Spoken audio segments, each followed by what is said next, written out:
Mit arbejde indebærer at sælge blomster til dem, der kommer forbi her. Det er både afskårne blomster og buketter, man kan få bundet. Så skal jeg stå her og binde sådan i løbet af dagen.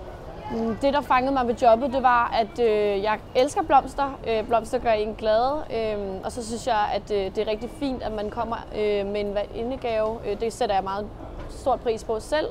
Min yndlingsblomst for tiden, det er renunkler, for det er dem, der er i sæson lige nu. De er altid sådan mega fine og altid gode at binde med.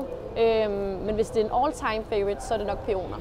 Vores travleste dag på året er valentinsdag og også morsdag. Hvor mange buketter jeg har derhjemme? Jeg har nok omkring 5 stykker, tror jeg.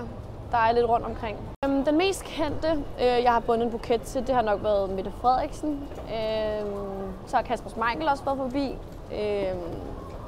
Remy kommer forbi en gang imellem.